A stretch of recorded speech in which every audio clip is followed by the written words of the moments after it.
Hello, ഇന്ന് ഒരു Wednesday evening ബ്ലോഗാണ്. ഇന്ന് അപ്പം സ്വിമ്മിങ്ങിന്റെ ട്രെയിനിങ് ഇല്ല മോന്.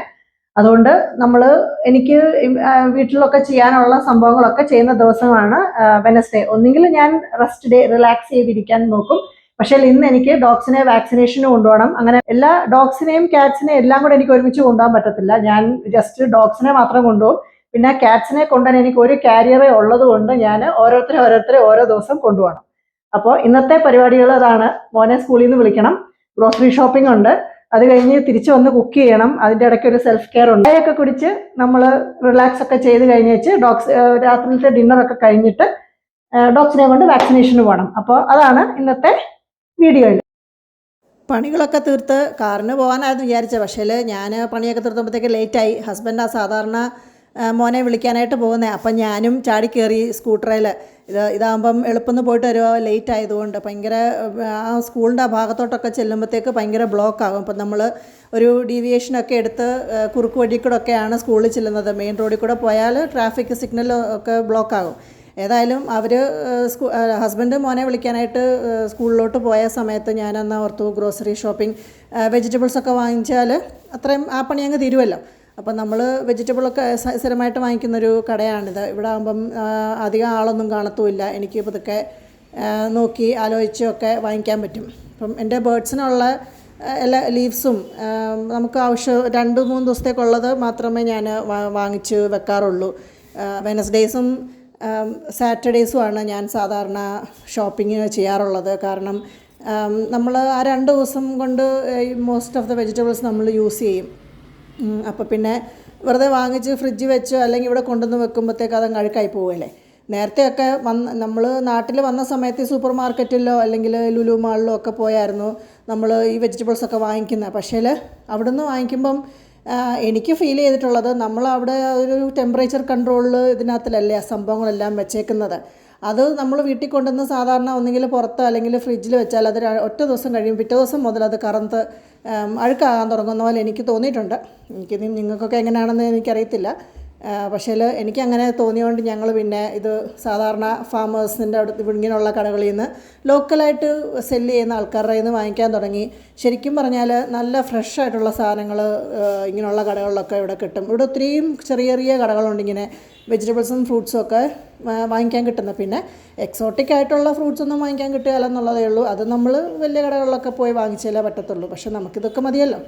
നമ്മൾ ലോക്കലായിട്ടുള്ള വെജിറ്റബിൾസും ഫ്രൂട്ട്സും കഴിക്കുന്നതല്ലേ ബെസ്റ്റ്.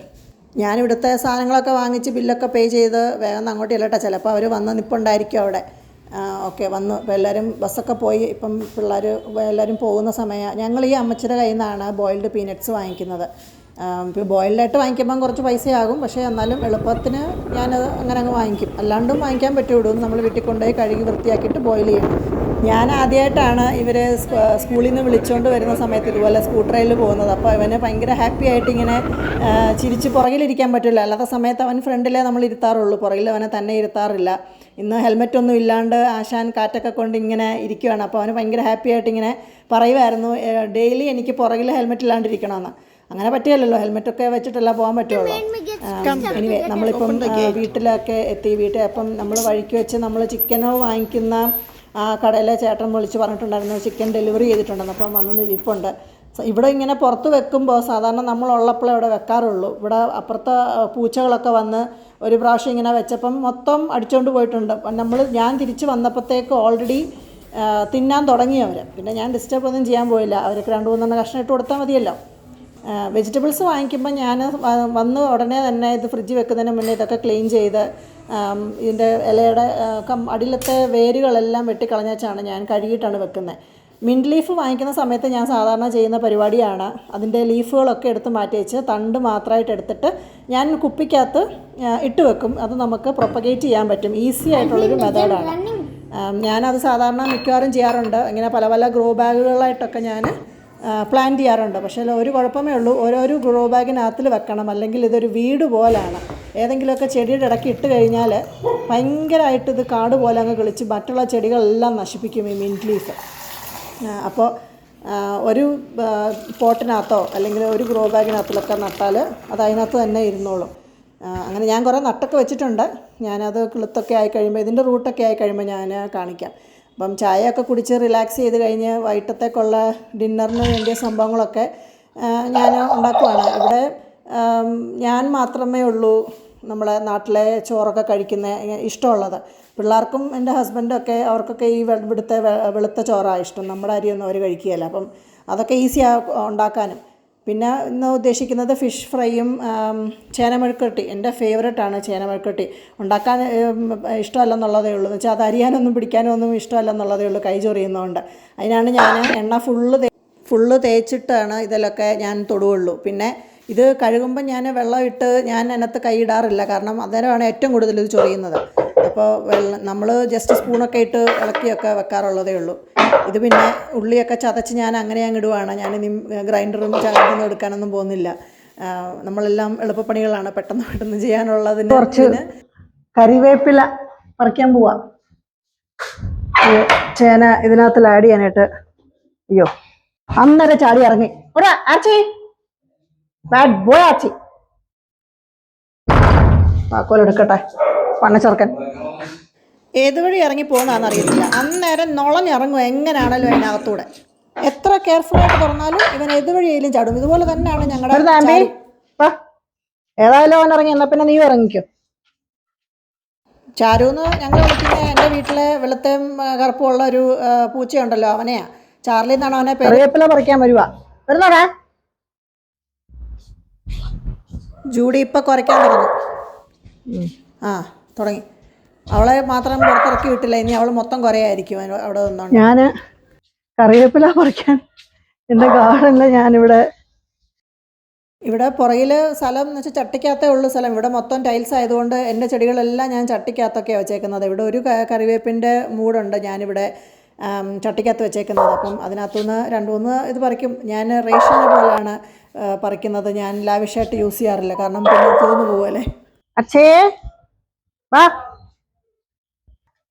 അവള് ഇനി അവർ കുറച്ചു നേരം പുറത്ത് നിൽക്കട്ടെ. അപ്പോഴത്തേക്ക് ഞാൻ കുറച്ച് കഴിയുമ്പോഴത്തേക്ക് അവരകത്തോട്ട് കേൾക്കാം. അപ്പം ചോറ് ഇവിടെ ഈസിയാണ്. ജസ്റ്റ് ഞാൻ ഇങ്ങനെ സ്റ്റീം ചെയ്ത് നമ്മൾ വേവിച്ചെടുക്കുക ചെയ്യുന്നത്, അത് സ്ട്രെയിൻ ചെയ്യാറില്ല. അപ്പം നമ്മൾ അത് ഈസിയാണ്. അടച്ചു വെച്ച് കുറച്ച് നേരം കഴിയുമ്പോഴത്തേക്ക് അതങ്ങ് അടച്ചു വെച്ചാൽ മതി. അത് ഇരുന്ന് വെന്തോളും, അതിനകത്തിരുന്ന് അത് വെന്തോളും. അതാണ് ഞാൻ ഇടയ്ക്കിടയ്ക്ക് നോക്കുന്നത്, കാരണം മോസ്റ്റ് ഓഫ് ദ ടൈം കരിയാറുണ്ട്, അടുക്കി പിടിക്കാറുണ്ട്. പിന്നെ ചേനമെഴുക്കുവരട്ടി റെഡി ആയിട്ടുണ്ട്. ഇനിയും അതൊന്ന് ഫിഷൊക്കെ റവ ഫ്രൈ ആണ് ഇവിടെ എല്ലാവർക്കും ഇഷ്ടം. അപ്പം അത് ഞാൻ റവ ഫ്രൈ ചെയ്ത് വെക്കുവാണ്. ഇപ്പോഴേ ഫ്രൈ ഒക്കെ ചെയ്ത് വെച്ചാൽ പിന്നെ ഈസിയാണല്ലോ. നമ്മളിപ്പം ചേനയുടെ ഇത് വെള്ളം കൂടിപ്പോയി, അപ്പം ഞാനതിരുന്ന് പറ്റിക്കുകയാണ്. പറ്റിച്ച് പിന്നെ അത് നമ്മൾ ഫ്രൈ ചെയ്താൽ മതിയല്ലോ. അപ്പം അതിനുള്ളതാണ് ഞാൻ കറിവേപ്പില അതിനാണ് പറിച്ചത്. എനിക്ക് ഭയങ്കര ഇഷ്ടമാണ് ചേന മെഴുക്കുവരട്ടിയും കൂർക്ക മെഴുക്കുവരട്ടിയും. പക്ഷേ നമ്മുടെ വീട്ടിൽ ഇതുപോലെ ചോറും കറികളും ഒക്കെ വെക്കുന്ന വളരെ കുറവാണ്, ആരും കഴിക്കാറില്ല. അപ്പം വല്ലപ്പോഴും ഇതുപോലെ വെനസ്ഡേയ്സിൽ ഞങ്ങളെല്ലാവരും വീട്ടിലുള്ളപ്പോഴേ ഉള്ളൂ ഫുഡ് ഇതുപോലെ ഉണ്ടാക്കുന്നത്. അപ്പം മേളി വന്നു കേജിലെ കാര്യങ്ങളൊക്കെ നോക്കാനായിട്ട്. അപ്പം എൻ്റെ ഗാർഡനിലെ ഹിബിസ്കസൊക്കെ എല്ലാം പൂത്ത് നിൽക്കുകയാണ്. മഴയൊന്നും ഇല്ലല്ലോ ഇവിടെ.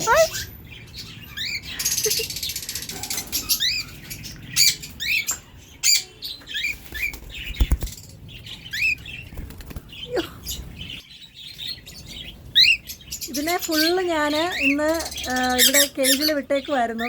എന്തെങ്കിലും കഴിച്ചോ. ഉച്ചയ്ക്ക് ഞാൻ വന്ന് ഫീഡ് ചെയ്തേച്ച് പോയതാണ്. ഇപ്പം വൈകിട്ട് ഞാൻ തിരിച്ച് വീട്ടിൽ കൊണ്ടുപോകും. ഇവരെ രാത്രി മൊത്തം വിടുകയില്ല. അവനറിയാം. ഇവനെ ഞാൻ DNA ചെയ്തായിരുന്നു കേട്ടോ. ഇവൻ എൻ്റെ കൊച്ചു ചെറുക്കനാണ്, ആൺകൊച്ചാണ് ഇവൻ പെങ്കൊച്ചു. അപ്പോൾ ഞാൻ വൈകിട്ട് ഇവരെയൊക്കെ ക്ലീൻ ചെയ്യാനൊക്കെ വന്നതാണ്. പെട്ടെന്ന് ക്ലീൻ ചെയ്തേച്ച് നമുക്ക് പോകണം. അവൻ്റെ അപ്പനാണിവൻ. മാണ്ടുവാ, ഇവൻ്റെ നഖം വെട്ടണം. ഇവൻ്റെ കമ്മലൊക്കെ അടിക്കുന്നു. ഇവൻ്റെ അപ്പനായിവൻ, ഈ ചെറുക്കൻ്റെ അല്ലേ. അമ്മ ഇവിടെ മാറി ഇരിപ്പുണ്ട്. എന്തുവാ കടിച്ച് പറിക്കുവാങ്ങ് അല്ലേ. എന്ത് നോക്കുന്നേ? കുത്താണോ നീ എന്നെ? എന്നാ കുത്താൻ പറ്റുന്നേ? എന്താ കുത്താൻ പറ്റുന്ന നീ? അടുത്ത ആൾ വന്ന് വഴക്കുണ്ടാക്കുന്നതുണ്ടോ? വഴക്കുണ്ടാക്കുക. എന്തിനാ വഴക്കുണ്ടാക്കുന്ന നീ? എന്തിനാ വഴക്കുണ്ടാക്കുന്നത്? ഈ എൻ്റെ ലവ് ബേർഡ്സും അല്ല, ഈ പ്രാവശ്യം ഉണ്ടായിരുന്ന കുറേ ചിക്സൊക്കെ എല്ലാം സോൾഡായി. ഓ, കടിച്ച് പറിക്കുക. നോക്ക്, എന്തോ എടുക്കുവാ ഇവന്. എന്തുവാ?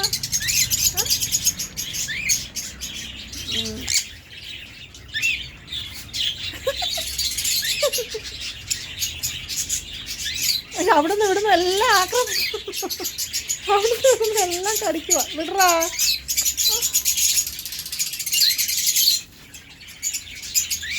ചോദിക്കാൻ ചെല്ലുവാ. എന്തുവാ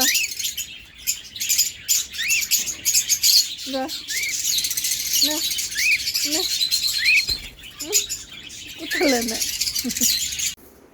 കേജിനകത്ത് പോയി നിന്നാൽ സമയം പോകുന്ന അറിയത്തേ ഇല്ല. എനിക്ക് എല്ലാം മറക്കും ഞാൻ. അപ്പോൾ ഓർത്തെ, അയ്യോ കാല് പിടിക്കേറി ചെയ്യണമല്ലോ എന്ന്. ഞാൻ സാധാരണ വെനസ്ഡേയ്സിലൊക്കെ വീട്ടിലിരുന്ന് തന്നെ ചെയ്യാനുള്ള കാര്യങ്ങളൊക്കെ ചെയ്യാറേ ഉള്ളൂ. എന്ന് വെച്ചാൽ ഞാൻ സ്വന്തമായിട്ട് ഫേഷ്യൽ ചെയ്യുകയോ അല്ലെങ്കിൽ മാനിക്യൂർ പെഡിക്യൂർ ഇങ്ങനെയുള്ള സംഭവങ്ങളൊക്കെ ചെയ്യുന്നത്. അപ്പം പെഡിക്യൂർ ഞാൻ സാധാരണ സലൂണിൽ പോകാറില്ല. നമ്മൾ എർബൻ കമ്പനിയിൽ നിന്ന് ആരെങ്കിലും എർബൻ ക്ലാപ്പ് എന്ന് പറഞ്ഞ സൈറ്റിൽ നിന്ന് നമ്മൾ ആരെങ്കിലും വീട്ടിൽ വിളിക്കുകയാണ് ചെയ്യാറുള്ളത്. കാരണം എനിക്ക് സമയം കിട്ടാറില്ല. അപ്പോയിൻമെൻ്റ് ഒക്കെ എടുത്ത് സലൂണുകളിൽ പോയി ചെയ്യാനായിട്ട്. ആദ്യമൊക്കെ പോകുമായിരുന്നു. പിന്നെ കൊറോണയുടെ സമയം ആയിക്കഴിഞ്ഞപ്പം എല്ലാം അടച്ച് പോയില്ല. അപ്പോഴാണെന്നല്ലോ നമ്മൾ ഈ എർബൻ ക്ലാപ്പിൽ നിന്ന് നമ്മൾ ഓർഡർ ഇങ്ങനെ വരുത്താൻ തുടങ്ങിയ ആൾക്കാരെ. അതാകുമ്പോൾ എനിക്ക് ഇച്ചിരി ഈസിയുണ്ട്. വീട്ടിൽ തന്നെ ചെയ്താൽ മതി. എങ്ങും ഇറങ്ങി ഒന്നും പോകേണ്ട കാര്യമില്ല ഈ ട്രാഫിക്കിനകത്തൂടെ.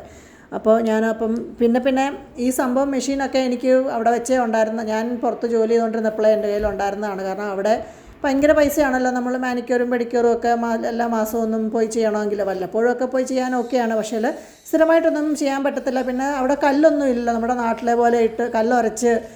എന്നാലും അയർലൻഡിൽ വീട്ടിൽ എനിക്ക് നമ്മൾ പുറത്ത് കറങ്ങി പല സ്ഥലങ്ങളിൽ കറങ്ങി നടന്ന് കല്ലൊക്കെ കണ്ടുപിടിച്ച് വീട്ടിൽ കൊണ്ടുവച്ച് കാലുരയ്ക്കുമായിരുന്നു. ഇവിടെ ബാംഗ്ലൂരിലായിട്ടും ഇവിടെ മൊത്തം ടൈൽസാണ്. കല്ലും ഇല്ല, ഒന്നുമില്ല കല്ലുരയ്ക്കാനായിട്ട്.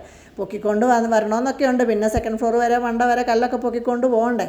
അപ്പോൾ പിന്നെ നമ്മൾ ഓർത്തു ഈ മെഷീനൊക്കെ യൂസ് ചെയ്ത് വല്ലപ്പോഴും ആഴ്ചയിലൊരിക്കൽ ചെയ്താൽ അത്രയും കൂടെ ക്ലീനായിട്ടിരിക്കും. പിന്നെ അവസാനം നമ്മൾ എന്തെങ്കിലും എർബൻ കമ്പനി ഇവരെ വിളിക്കുന്ന ഉടനെ അത്രയും കുറച്ച് ചുരണ്ടി ഇളക്കിയാൽ മതിയല്ലോ അവർക്ക്. അപ്പം കാലൊക്കെ നമ്മൾ വീട്ടിൽ തന്നെ ഇങ്ങനെ ഉരച്ച് വൃത്തിയാക്കി വെക്കുകയാണെങ്കിൽ ഈസിയാണ്. ഈ മെഷീൻ ഞാൻ ഓൺലൈനിൽ വാങ്ങിച്ചതാണ്. ഞാൻ മറന്നുപോയി. അതിൻ്റെ ലിങ്കൊന്നും പറയാനായിട്ട് എനിക്കറിയത്തൊന്നുമില്ല. ഇത് പ്രൊമോഷനും സംഭവങ്ങളും ഒന്നുമല്ല. ഞാൻ സാധാരണ യൂസ് ചെയ്യുന്ന ഒരു മെഷീൻ എന്നുള്ളതേ ഉള്ളൂ. നല്ലതാണ്. ഇത്രയും നാളായിട്ട് ഞാൻ യൂസ് ചെയ്യുന്ന. അപ്പം ഇതുവരെ അതിന് കുഴപ്പങ്ങളൊന്നും പറ്റിയിട്ടൊന്നുമില്ല. ചാർജ് ചെയ്യണം നമ്മൾ. അതിന് ചാർജറും കോഡും സംഭവങ്ങളൊക്കെ ഉണ്ട്. പിന്നെ എൻ്റെ പൂച്ചകളെല്ലാം റൂമിനകത്ത് തന്നെ ഉണ്ട്. ഞാൻ സാധാരണ ഇതൊക്കെ ചെയ്യുമ്പം റൂമിൽ ഇരുന്ന് ചെയ്യുമ്പോൾ അവരൊക്കെ എൻ്റെ ചുറ്റും വട്ടത്തിലൊക്കെ ഇങ്ങനെ ഇരിക്കുകയാണ് പതിവ്. അപ്പോൾ ഇതൊക്കെ നോക്കിക്കൊണ്ടിരിക്കുകയാണ്. മറ്റൊരുത്തൻ പുറയിൽ മുകളിലുണ്ട്.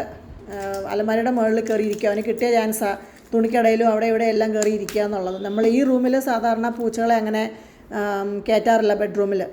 അപ്പോൾ പെഡിക്യൂറും എല്ലാം കഴിഞ്ഞ് ഇനിയും നമ്മൾ ബാക്കിയുള്ള പരിപാടികളെല്ലാം ചെയ്യണമല്ലോ. അത് ഇനിയും ബ്രോക്സിനെ കൊണ്ട് വേണം. ഓൾറെഡി സമയമായി. കുളിച്ചൊന്ന് റെഡിയായിട്ട് പിള്ളേരെയും കൊണ്ട് പോകാനുള്ള സമയമേ ഉള്ളൂ. ഇനി സമയം ഇപ്പം 8 o'clock ആയി. ഞങ്ങൾ വാക്സിനേഷൻ എടുക്കാൻ വേണ്ടി പിള്ളേരെയും കൊണ്ട് പോവുകയാണ്. അറിയത്തില്ല ഉണ്ടോ ഇല്ലയോ എന്ന്. ഏതായാലും പോയി നോക്കാം. എന്താ ജിടാ? ഇതിൻ്റെ ഇടയിൽ ഞങ്ങൾ ഡിന്നറൊക്കെ കഴിച്ചു. എടുക്കാൻ പറ്റിയില്ല, കാരണം ഫോണിന് ചാർജ് ഉണ്ടായിരുന്നില്ല. അപ്പം നീ പോകുന്ന സമയത്തൊക്കെ ഫോണ് ആവശ്യമുണ്ടല്ലോ. രാത്രിയിലല്ലേ പോകുന്നത്, എന്തെങ്കിലും പറ്റിയാൽ. അതുകൊണ്ട് ചാർജിങ്ങിന് വെച്ചു. അപ്പോൾ അതിൻ്റെ വീഡിയോ ഒന്നും എടുക്കാൻ പറ്റിയില്ല. നമ്മളേതായാലും ഇവിടെ സ്ഥലത്തെത്തി. എന്താ ചൂടാ? ഞങ്ങളിവിടെ വന്ന് ആൾക്കാരൊന്നും ഇല്ലെന്ന് വിചാരിച്ച് വന്നതാണ്. പക്ഷേ 33 ടോക്കൺ നമ്പർ. ഫുൾ ആൾക്കാരാണ്. കീർത്തി ക്ലിനിക് ആണ് ഇതിൻ്റെ പേര്. ഈ പുള്ളി ഇവിടുത്തെ വെറ്റിനറി ഹോസ്പിറ്റലിലെ ഒരു ഡോക്ടറാണ്. ഈ പുള്ളി അവിടുത്തെ ജോലി കഴിഞ്ഞിട്ട് വന്നിട്ടാണ് ഇവിടെ ഈ ക്ലിനിക്ക് ഓപ്പൺ ചെയ്യുന്നത്. അതുകൊണ്ടാണ്. പക്ഷേ നല്ല ഡോക്ടർ ആയതുകൊണ്ടാണ്. എപ്പോഴും ഭയങ്കര തിരക്കാണ് ഇവിടെ. അപ്പോൾ എൻ്റെ വീഡിയോസ് നിങ്ങൾക്ക് കണ്ടിട്ട് ഇഷ്ടപ്പെടുന്നുണ്ടെങ്കിൽ ലൈക്ക് ചെയ്യുക, കമൻറ്റ് ചെയ്യുക. ഇതിൻ്റെ ഇടയിൽ വാക്സിനേഷനൊക്കെ എടുത്തു. അകത്ത് വീഡിയോ എടുക്കാൻ പറ്റത്തില്ല. പക്ഷേ ഞാൻ ബുക്ക് മറന്നുപോയി. അതുകൊണ്ട് ഹസ്ബൻഡ് ഡ്യൂട്ടി കഴിഞ്ഞ് തിരിച്ച് വരുന്ന വഴിക്ക് വീട്ടിൽ പോയി ബുക്ക് എടുത്തുകൊണ്ട് വരും. അന്നേരം ഇവന് ഹസ്ബൻഡിൻ്റെ കൂടെ അങ്ങ് പോകും. ഞാൻ കാറിൽ തിരിച്ച് വരും. വാക്സിനേഷനൊക്കെ കഴിഞ്ഞ് നമ്മൾ തിരിച്ച് വീട്ടിലെത്തി. സമയം 9:45. അത്രയും തിരക്കായിരുന്നു. ഇനിയും ഉണ്ട് ആൾക്കാർ. നല്ല ഡോക്ടറാണ് ഈ പുള്ളി. അപ്പോൾ വീട്ടിൽ കയറട്ടെ. പിന്നെ പറഞ്ഞ പോലെ വീഡിയോ ലൈക്ക് ചെയ്യുക, കമൻറ്റ് ചെയ്യുക. Bye bye.